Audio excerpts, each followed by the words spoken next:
1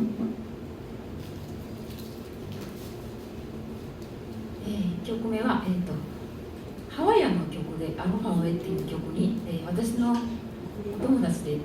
クレレの弾き語りをしている山田たまみちゃんっていう子が、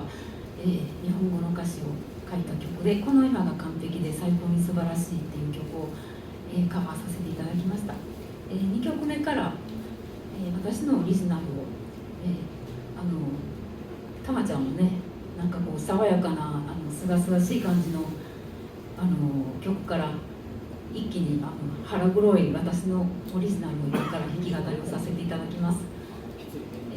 2曲目は、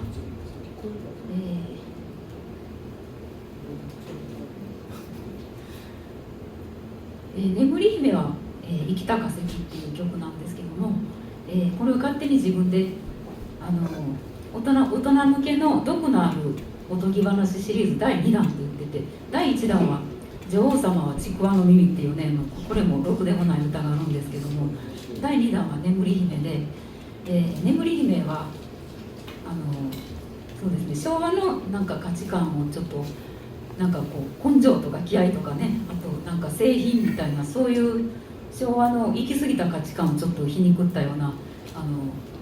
腹黒い曲で。